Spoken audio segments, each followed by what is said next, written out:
सभी विद्यार्थियों को वंदे मातरम। मैं विकास श्रीवास्तव विक्रमादित्य आईएएस गोरखपुर के यूट्यूब चैनल पर आपका स्वागत करता हूं। तैयारी समीक्षा अधिकारी की प्रश्नों के माध्यम से इस श्रृंखला के तहत हम लोग भारत के स्वतंत्रता संघर्ष का पहला लेक्चर देख लिया था। आज हम लोग दूसरा लेक्चर लेते हैं। स्वतंत्रता संघर्ष एक महत्वपूर्ण विषय क्षेत्र है। विस्तार से मैं बता रहा हूं। एग्जामिनेशन में आपको निश्चित यहां से प्रश्न मिलेंगे। फिलहाल मेरा उद्देश्य है प्रश्नों के माध्यम से आपका कॉन्सेप्ट क्लियर कराना, प्रश्नों का विश्लेषण करना, नए तथ्यों की जानकारी देना। मेरा यही उद्देश्य है और मैं इसी पे काम कर रहा हूं। पहला प्रश्न है नंबर 1, बंगाल का विभाजन किस वायसराय के काल में हुआ था? बंगाल विभाजन के समय भारत का वायसराय कौन था? भारत का वायसराय कौन था? नंबर ए ऑप्शन है हार्डिंग। हार्डिंग लॉर्ड मैं नहीं लगाता हूं, यह मैंने आपको पहले बताया है क्योंकि वो हमारा भगवान नहीं है। Hardinge, Curzon. Number C Lytton. Lytton और नंबर डी मेयो। यानी जब बंगाल का विभाजन हुआ उस समय भारत का वायसराय कौन था? तो सही उत्तर होगा कर्जन। 1905 में बंगाल का विभाजन किया गया था, पूर्वी बंगाल पश्चिम बंगाल में। 19 जुलाई 1905 को अंग्रेजों ने घोषणा किया था कि बंगाल को 2 भागों में बांट दिया जाएगा। पूर्वी बंगाल मुस्लिम बाहुल इलाका होगा जिसकी राजधानी ढाका होगी। पश्चिम बंगाल तो जो कलकत्ता चल रहा है वो चल रहा है। अंग्रेजों की यही कुटिल नीति असल में भारत के विभाजन का बहुत बड़ा कारण बनी। और देखिए पूर्वी बंगाल जो समय अलग हुआ था वो बांग्लादेश हो ही गया। क्लियर हो रहा है?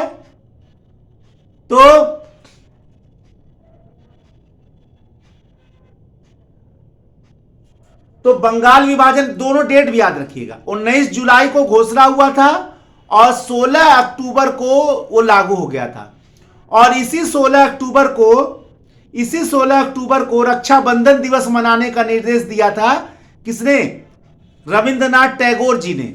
रविंद्रनाथ टैगोर जी ने, जो भारत के महान पोएट रहे कलकत्ता में, उन्होंने इसको राखी, ये बार बार पूछता कि क्या मनाने का उन्होंने निर्देश दिया था, तो रक्षाबंधन दिवस। अगला प्रश्न है, ब्रिटिश वस्तुओं का बहिष्कार राष्ट्रीय नीति के रूप में कब बनाया गया? बताइए। प्रश्न जो है आपसे, ब्रिटिश वस्तुओं, अब आयोग ये दे ही नहीं रहा है, क्वेश्चन को विस्तार से नहीं दे रहा, आपसे गहन अध्ययन की कल्पना कर रहा है। आप लोग को ये लगता है कि ऊपर ही पढ़ने हो जाएगा। देखिए, जो लोग अगर हो भी जाते हैं तो वो एक अपवाद होता है, वो सामान्य उदाहरण नहीं होता है। सामान्य उदाहरण तो विस्तार की तैयारी से ही होता है। विस्तार तैयारी से विस्तृत तैयारी करिए, गहन तैयारी करिए, एक्सटेंसिव, इंटेंसिव, ये सारी तैयारी करिए तभी हो पाएगा। लेकिन कुछ लोग हो जाते हैं तो आपको लगता है कि अरे भाई वो तो हो गया। और बहुत सारे लोग भी आपको ऐसे बताते हैं इतना शॉर्टकट पढ़ लो। यूट्यूब पे बहुत सारे टॉपरों ने बताया 5 किताब पढ़ लो टॉप कर जाओगे, 4 किताब पढ़ लो टॉप कर जाओगे। ये मैं अपने हर लेक्चर में इस बात का मैं भर्त्सना करता हूं। टॉपर हैं तो आप का योग्य बनने का उदाहरण दीजिए, बच्चों को योग्य बनाइए। और ये तो आप भी बहुत अच्छी तरीके से जानते हैं कि सारे बच्चे पास तो हो नहीं पाएंगे, तो पढ़ाई भी ऐसा आप करवा रहे हैं कि वो बेचारा जीवन में कुछ कर भी नहीं पाएगा। पढ़ाई ऐसा होना चाहिए जिससे आप काबिल बने, योग्य बने, ताकि जीवन संघर्ष में एक ना एक दिन जरूर सफल हो। पढ़ाई ऐसा मत करवाइए कि बच्चे जीवन में किसी लायक ना रह जाएं। आप मेरा सारा लेक्चर देख लीजिए, कहीं मैं आपसे शॉर्टकट का एग्जाम्पल नहीं दूंगा, कहीं नहीं दूंगा। मैं जानता हूं कि शायद शॉर्टकट पढ़ा होता तो आज मैं आपको नहीं पढ़ा पाता। यहां पर शॉर्टकट पढ़ने में नहीं पढ़ा पाता आपको मैं। लंबा रास्ता भले ही कठिन दिखता है, शॉर्टकट का रास्ता बड़े ही सरल दिखता है। लंबा रास्ता ही में जीवन का एक न एक दिन हर हाल में सफलता रहती है और स्थायी रहता है। शॉर्टकट वाला सफलता कुछ दिन में चला जाएगा। पढ़ाई ऐसे कीजिए कि जीवन में काम आ सके। हर समय हर क्षण कोई नहीं जानता है नियति ने क्या लिख रखा है, तो कम से कम अपने तरफ से हम तैयारी गड़बड़ न करें। इसलिए विस्तार से पढ़िए, मेरा यही कहना और मैं यही करता भी हूं। मैं आपको बार बार बताऊंगा, भले कितना भी टॉपर बता दे। भाई देखिए, मैं ये जानता हूं कि शक्ति है आपके अंदर, मैं ये मानता हूं, अपने क्लास में बच्चों से ही कहता हूं, शक्ति है आपके अंदर, बस उसको जागृत करना है।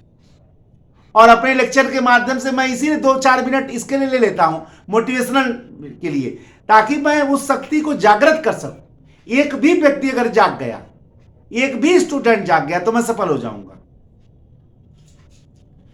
तो कह रहा है, अब देखिए, ब्रिटिश वस्तुओं का बहिष्कार राष्ट्रीय नीति के रूप में कब अपनाया गया? नंबर ए 1899, बी 1901, सी 1903 और डी 1905। अब बताइए, ये प्रश्न अगर नहीं सही से कोई पढ़ा है, हम लोग इस प्रश्न को याद रखेंगे कि भारत में 1905 में बंगाल का विभाजन हुआ था। बंगाल के विरोध में स्वदेशी आंदोलन हुआ था और स्वदेशी आंदोलन में बहिष्कार की नीति को अपनाया गया था। स्वदेशी हो ही तब सकता है जब आप विदेशी वस्तुओं का बहिष्कार करें। स्वदेशी की रणनीति ही थी बहिष्कार और स्वदेशी। विदेशी वस्तुओं का बहिष्कार करो, स्वदेशी वस्तुओं को अपनाओ। यानी ये उस नीति की बात कर रहा है जो 1905 में स्वदेशी आंदोलन में अपनाया गया था। सीधे नहीं बोल रहा है। अब जो लड़का सही से नहीं पढ़ा है वो तो चला जाएगा। आप प्रश्नों से ही देखें कि आयोग अब आपसे, भाई कंपटीशन, ज्यादा लोग बैठ रहे हैं, तो आपसे तो उम्मीद ही किया जाएगा ना कि आप गहन अध्ययन किए हों। इसमें कोई बुराई नहीं है, आप अध्ययन गहन रखिए, तभी आयोग आपको एक अच्छे कैंडिडेट के रूप में सेलेक्ट करेगा। नेक्स्ट प्रश्न है, स्वराज शब्द का प्रयोग। स्वराज शब्द, यह भी देखिए बड़ा प्रश्न है। स्वराज शब्द का प्रयोग पहले किसने किया था? सबसे पहले option number A Tilak, option number B Lala Lajpat Rai, option number C Subhash Chandra Bose, Netaji Subhash Chandra Bose, और option number D Gandhi ji. अब आप बताइए कि सही उत्तर क्या होगा। अब मैं इस प्रश्न को जरा विस्तार से बताता हूं। भारत में स्वराज शब्द का सबसे पहला प्रयोग जो है वो आर्य समाज के संस्थापक स्वामी दयानंद सरस्वती ने किया। अब यहां ऑप्शन तो वो है नहीं, तो हमें निकटतम उत्तर ढूंढना। देखिए, एग्जामिनेशन हॉल में कोई जो नहीं आपको एब्सोल्यूट उत्तर मिले, हाँ निकटतम उत्तर मिलेगा। अब अगर इसमें हम लोकमान्य तिलक जी को लेते हैं तो उन्होंने नारा लगाया था, स्वराज मेरा जन्मसिद्ध अधिकार और मैं इसे लेकर रहूंगा, ये उनका नारा था। वहां स्वराज शब्द आया, स्वदेशी, और उन्होंने होम रूल आंदोलन के लिए 1916 में पूरा अपना वो लगा लिया था, होम रूल आंदोलन। वहां भी स्वशासन या स्वराज आंदोलन ही था। जाहिर सी बात है, स्वराज शब्द को बहुत ज्यादा प्रचारित करने का काम, होम रूल आंदोलन चलाने का काम उन्होंने ही किया था। तो निकटतम उत्तर क्या हो जाएगा? तिलक। लेकिन अगर ऑप्शन में स्वामी दयानंद सरस्वती भी होता तो वही होता सही। अगर आज पहली बार किसने लगाया तो वो दयानंद सरस्वती ही होगा, अगर ऑप्शन में वो है, और नहीं है तो निकटतम उत्तर तिलक लगाएंगे। क्लियर है ना? तो एग्जामिनेशन हॉल में एक चीज और सीख लीजिए कि कोई जरूरी नहीं कि एब्सोल्यूट उत्तर मिले, निकटतम उत्तर हम ढूंढेंगे। आंकड़ों से सिविल सेवा नहीं निकलता है, आंकड़ों से सिविल सेवा नहीं निकलता है कि एब्सोल्यूट उत्तर ढूंढिए वही मिल जाए।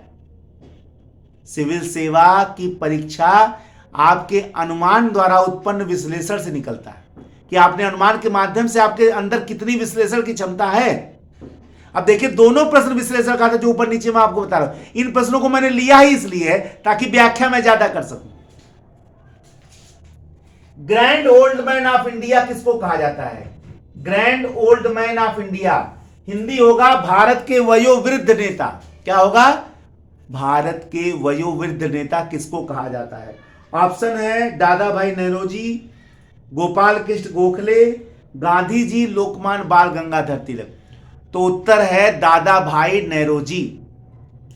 ये वही दादा भाई नौरोजी है जिनके लिए कहा जाता है कि अगर धरती पर कहीं देवता हैं, ईश्वर हैं, तो भगवान है तो दादा भाई नौरोजी में। भारत के grand old man of India और कांग्रेस के द्वितीय अधिवेशन के अध्यक्ष ये वही दादा भाई नौरोजी हैं। ये वही दादा भाई नौरोजी हैं जिन्होंने धन निष्कासन का सिद्धांत प्रतिपादित किया था, ड्रेन ऑफ वेल्थ। ये वही दादा भाई नौरोजी हैं जिनके सलाह पर ही भारतीय राष्ट्रीय संघ, इंडियन नेशनल यूनियन का नाम कांग्रेस पड़ा था, भारतीय राष्ट्रीय कांग्रेस। दादा भाई नौरोजी भारत के स्वतंत्रता आंदोलन में अतुलनीय योगदान रहा, इसीलिए इनको कहा जाता है grand old man of India. अगला प्रश्न कह रहा है 1907 में कांग्रेस के वार्षिक अधिवेशन का अध्यक्ष कौन था? ऑप्शन है दादा भाई नौरोजी, बी है लोकमान्य बाल गंगाधर तिलक, सी है गोपाल कृष्ण गोखले, डी है रास बिहारी घोष। बोस नहीं बोल रहा हूं, दोनों याद रखिएगा। रास बिहारी बोस क्रांतिकारी थे, रास बिहारी घोष नरम दल के सदस्य थे कांग्रेस के, दोनों याद रखिएगा। रास बिहारी बोस, रास बिहारी घोष। अब यहां पूछ रहा कौन 1907 के अध्यक्ष थे? 1907 का सूरत अधिवेशन है ये जो 1907 का बोल रहा है, ये वही सूरत अधिवेशन है जिसमें कांग्रेस का दो दलों में विभाजन हो गया था, नरम दल और गरम दल। नरम दल वाले चाहते थे रास बिहारी घोष को अध्यक्ष बनाया जाए, गरम दल वाले चाहते थे कि पहले लाला लाजपत राय को अध्यक्ष बनाया जाए, बाद में लोकमान्य तिलक को वो चाहते थे। दोनों लोगों में लड़ाई हो गया, हाथापाई हो गई, कांग्रेस दो धड़ों में बट गया और अध्यक्ष बने थे 1907 में रास बिहारी घोष। क्योंकि उन्होंने रास बिहारी घोष को अध्यक्ष बना दिया, नरम दल वालों ने, उनका वर्चस्व था, इसलिए लड़ाई हो गया। तो सही उत्तर है रास बिहारी घोष, ना कि रास बिहारी बोस। बच्चे बहुत कंफ्यूज रहते हैं, इसीलिए मैं शुरू बता रहा हूं आपको। आइए नेक्स्ट क्वेश्चन देखा जाए।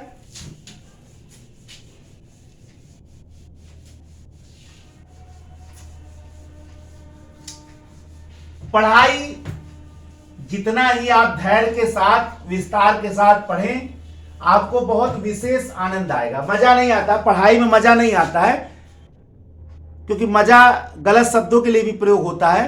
पढ़ाई में आनंद आता है, जो आध्यात्मिक शब्द है। जब पढ़ाई में आनंद आने लगे तो सफलता तो बिल्कुल तय है, कोई रोक नहीं सकता है। आइए 1906 में मुस्लिम लीग की स्थापना कहां हुई थी? 1906 में मुस्लिम लीग की स्थापना कहां हुई थी? मुस्लिम लीग की स्थापना कहां हुई थी? तो नंबर ए ऑप्शन है कलकत्ता, लाहौर, बी है कलकत्ता, सी है ढाका और नंबर डी है दिल्ली। ठीक है ना? तो मुस्लिम लीग की स्थापना 1906 में हुआ था। किस स्थान पर हुआ था? तो 1906 में मुस्लिम लीग की स्थापना जो है ढाका में हुआ था। ढाका के नवाब सलीमुल्लाह की अध्यक्षता में, यानी मुस्लिम लीग के संस्थापक ढाका के नवाब सलीमुल्लाह थे। और एक बात और बता दें, ये बहुत टेंशन वाली बात होती है कि मुस्लिम लीग के पहले अध्यक्ष कौन थे, और सारी किताबों में आगा खां दे रखा है। असल में मुस्लिम लीग के अध्यक्ष थे, पहले अध्यक्ष नवाब वकार उल मुल्क थे। नवाब वकार उल मुल्क 1906 वाले में। बाद में आगा खां को अध्यक्ष बना दिया गया, वो परमानेंट अध्यक्ष रहे। तो सारे लोग आगा खां लगाते हैं, लेकिन असल में उस अधिवेशन के नवाब वकार उल मुल्क थे। वैसे भी मुस्लिम लीग की जो संगठन है वो शुरू में नवाबों के हाथों में ही था, चाहे ढाका के नवाब हो, नवाब वकार उल मुल्क हो, सारे लोग बड़े बड़े लोग थे। यह सांप्रदायिक संगठन कांग्रेस और हिंदू महासभा के विरोध में उत्पन्न हुआ था। कम से कांग्रेस के विरोध में उत्पन्न हुआ था कि भारत की लड़ाई को अंग्रेजों के सह पर ये ढाका के नवाब ने स्थापित किया था, ताकि स्वदेशी आंदोलन को भी कमजोर कर दिया जाए और भारत के राष्ट्रीय आंदोलन को सांप्रदायिक बना दिया जाए। जो आंदोलन भारतीय वर्सेज अंग्रेज है वो हिंदू वर्सेज मुसलमान हो जाए, और इसमें सफल भी रहे वो। दिल्ली भारत की राजधानी कब बनी? दिल्ली भारत की राजधानी कब बनी? अगला प्रश्न है 1910 में, 1911 में, 1916 में और 1923 में। इन 1910, 1911, 1916, इन 1923 भारत की राजधानी कब बनी? दिल्ली। अब यह प्रश्न पूरा नहीं है, पूछिए कैसे। यहां यह पूछना चाहिए था कि भारत की राजधानी दिल्ली कब घोषित हुई। 1911 में जब जॉर्ज पंचम का दिल्ली दरबार हुआ था तो उसमें दो काम हुआ था। पहला, बंगाल का विभाजन रद्द कर दिया गया था, और दूसरा घोषणा हुआ था कि अब भारत की राजधानी कलकत्ता नहीं होगी, दिल्ली होगी। लेकिन यह लागू कब हुआ था? 1912 में।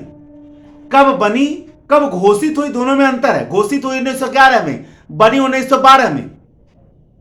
और लॉर्ड हार्डिंग जैसे ही प्रवेश कर रहे थे, रास बिहारी बोस के नेतृत्व में क्रांतिकारियों ने बम फेंका। बताए थे इसके पहले हम। रास बिहारी बोस के नेतृत्व में हार्डिंग का पिलवान मारा गया, लेकिन हार्डिंग बच गया। लॉर्ड हार्डिंग द्वितीय। तो 1912 में लागू हो गया था कि यहां भारत की राजधानी दिल्ली है।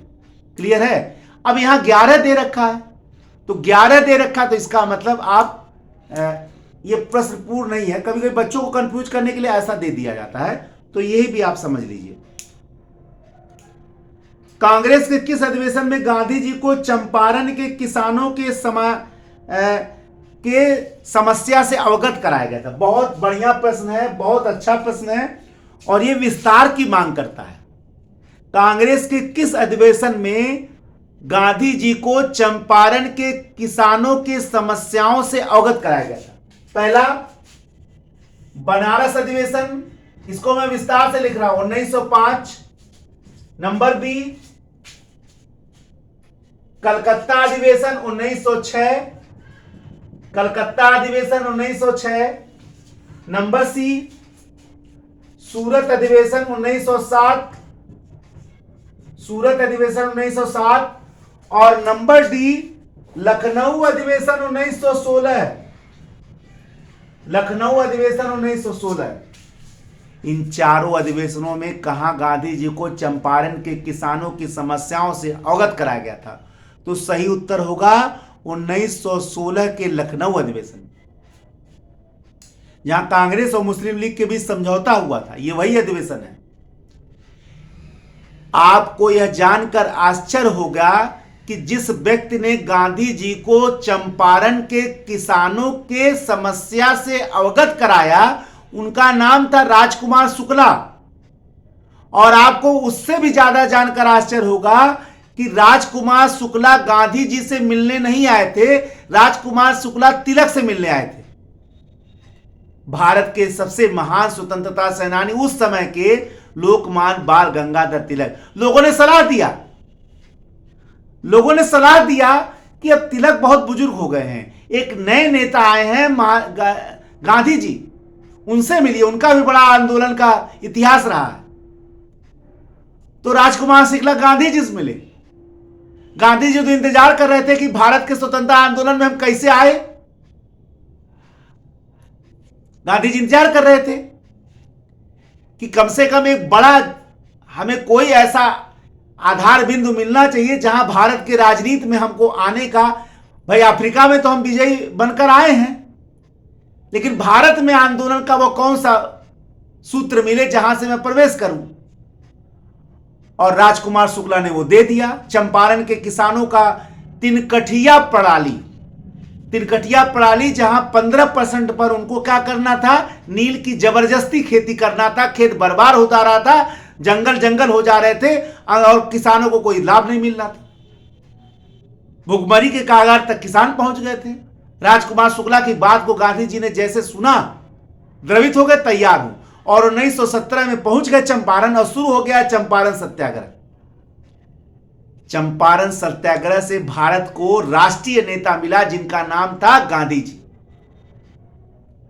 और सत्याग्रह का सबसे पहला प्रयोग गांधी जी ने चंपारण सत्याग्रह में ही किया था। यह भी प्रश्न बार बार आता है, सत्याग्रह का सबसे पहला प्रयोग उन्होंने कहां किया? क्लियर हो गया? तो 1916 के, बहुत ज्यादा व्याख्या करेंगे तो बड़ा समय लग जाता है, कुछ ही क्वेश्चन में देखिए बहुत समय लग जाता है, इसीलिए मैं व्याख्या नहीं करता हूं भाई। यूट्यूब पे लेक्चर का अब जैसे हम लोग क्लास में पढ़ाते हैं तो निकल जाता है, बहुत समय रहता है वहां पे, लेकिन यूट्यूब पे लेक्चर की एक सीमा है। पता चला एक ही क्वेश्चन में मैं आधा घंटा लगा दूंगा तो बहुत समस्या आ जाएगी, ज्यादा बता नहीं पाऊंगा जितना चाहता हूं। 1915-16 में दो होम रूलिंग आंदोलन प्रारंभ किसके द्वारा किया गया? दो होम रूलिंग आंदोलन 1915-16 में स्थापित हुआ। पहला तिलक और बेसेंट, दूसरा तिलक या घोष, सी है तिलक व लाजपत राय जी, और तिलक व बिपिन चंद्र पाल। 1916 में भारत में होम रूल आंदोलन दो जगहों से शुरू हुआ। एक को शुरू करने वाले थे भारत के महान स्वतंत्रता सेनानी लोकमान्य बाल गंगाधर तिलक, और दूसरों को शुरू करने वाली थी एनी बेसेंट। दोनों के लीग अलग थे, उद्देश्य एक था होम रूल, ठीक है ना? क्योंकि एनी बेसेंट के शब्दों में कुछ समर्थक उनको नहीं पसंद करते हैं, उनके हमको नहीं पसंद करते हैं, और हमारे कुछ समर्थक उनको पसंद नहीं करते हैं। तो जाहिर सी बात है, एक संगठन बना लेंगे तो हम लोग उद्देश्य से भटक जाएंगे। इसलिए उद्देश्य भले ही एक था दोनों का, लेकिन दोनों लोगों ने संगठन अलग अलग बनाए, ठीक है ना?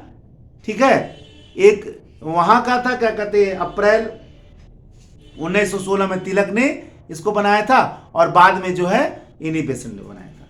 तो होम रूल आंदोलन में इनका बड़ा योगदान था। गांधी जी को राष्ट्रपिता का पदवी किसने दिया था? पहला उत्तर है नेहरू जी, नंबर 3 है पटेल जी, नंबर सी है लाला लाजपत राय, और नंबर डी है नेताजी सुभाष चंद्र बोस। तो सही उत्तर है नेताजी सुभाष चंद्र बोस। 1944 में आजाद हिंद फौज के रेडियो स्टेशन से नेताजी सुभाष चंद्र बोस ने घोषणा किया कि आजादी की अंतिम लड़ाई प्रारंभ हो चुकी है, राष्ट्रपिता इसमें आपके आशीर्वाद की आवश्यकता है। यानी राष्ट्रपिता कहने वाले पहले जो है महात्मा गांधी जी को, हालांकि इसका कोई सरकारी ब्यौरा नहीं है कि राष्ट्रपिता है देश के, ये आरटीआई से भी निकाला जा चुका है, लेकिन उनको राष्ट्रपिता कहने का जो काम पहली बार किया था वो नेताजी सुभाष चंद्र बोस ने किया था। गांधी जी के नाम के पहले महात्मा शब्द कहां जुड़ा? किस आंदोलन के दौरान गांधी जी का के नाम के आगे महात्मा शब्द जुड़ा?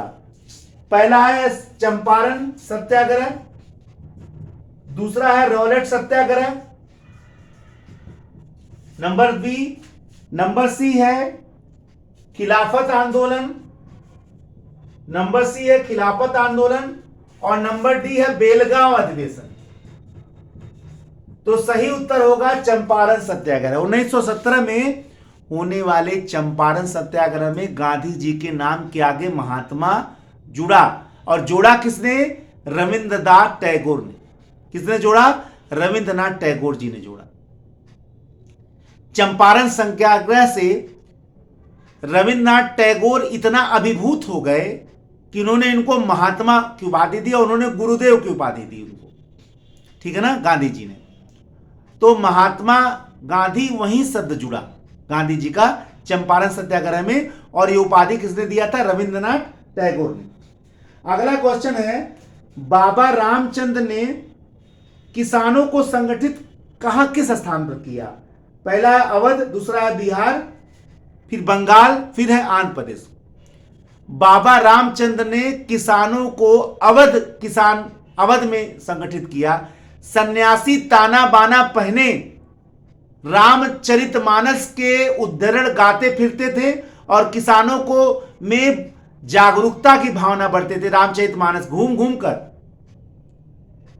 किसानों को अंग्रेजों के विरुद्ध एक करने में बहुत बड़ा योगदान इन्हीं बाबा रामचंद्र का है, जो महाराष्ट्र के रहने वाले थे। महाराष्ट्र के रहने वाले थे, लेकिन उनका कर्मस्थली था अवध। अवध के किसानों को रामचरितमानस, सन्यासी ताना बाना पहने थे, रामचरितमानस, ये भी आपको बता रहा हूं, ये एग्जाम में आएगा किसी स्टेटमेंट। सन्यासी ताना बाना पहनकर रामचरितमानस के उद्घोष को उद्धृत करके किसानों को एकत्र करने का काम भारत के कौन से स्वतंत्रता सेनानी करते थे? वो बाबा रामचंद्र। ये भी आएगा, बहुत विस्तार से बताऊंगा, बहुत समय लग जाएगा। अखिल भारतीय किसान सभा का पहला अधिवेशन कहां हुआ था? अगला प्रश्न है, अखिल भारतीय किसान सभा का पहला अधिवेशन कहां हुआ था? Number A Allahabad, number B Calcutta, number C Lucknow और नंबर डी पटना। तो सही उत्तर होगा 1936 में अखिल भारतीय किसान सभा का पहला जो सम्मेलन हुआ था वो लखनऊ में हुआ था 1936 में, और इसके अध्यक्ष थे सहजानंद सरस्वती और इसके महासचिव थे एनजी रंगा। दोनों उस समय किसानों के बहुत बड़े नेता थे। सहजानंद सरस्वती अध्यक्ष थे उस समय अखिल भारतीय किसान सभा के पहले अधिवेशन के, और एनजी रंगा महासचिव थे। अगला प्रश्न आ रहा है, भूदान आंदोलन का प्रारंभ कहां से हुआ था? यूपी, एमपी, आंध्र प्रदेश और हिमाचल प्रदेश। 1951 में आचार्य विनोबा भावे ने आंध्र प्रदेश के पोचमपल्ली से भूदान आंदोलन प्रारंभ किया था, यानी भूदान आंदोलन आंध्र प्रदेश के पोचमपल्ली से प्रारंभ हुआ था। बहुत सारे कार्यक्रम थे, कंचन मुक्ति कार्यक्रम था, बहुत सारे कार्यक्रम इसी भूदान आंदोलन संबंधित थे। आचार्य विनोबा भावे, ठीक है ना, बहुत महान नेता थे, बहुत बढ़िया नेता थे, और उन्होंने भूदान, और आपको एक बहुत रहस्य की बात बता दूं कि उद्देश्य था कि जमींदारों से भूमि ली जाए, लेकिन ज्यादातर भूमि जो है बड़े किसान दिए थे। हालांकि अच्छा रहा, आंदोलन चला, लोगों को दिया गया, ज्यादा खेती दिया गया, लेकिन बड़े किसान थे, जमींदार जागीरदार राजा महाराजा ज्यादा नहीं दे पाए थे, बड़े किसान उसमें ज्यादा दिए थे। ठीक है, तो आज का सेशन यही हम कंप्लीट करते हैं। अभी स्वतंत्रता संघर्ष के कई और लेक्चर मैं बनाऊंगा विस्तार से। एक नए लेक्चर के साथ मैं विकास श्रीवास्तव आपके समक्ष पुनः उपस्थित होऊंगा। तब तक के लिए जय हिंद, जय भारत, वंदे मातरम, धन्यवाद।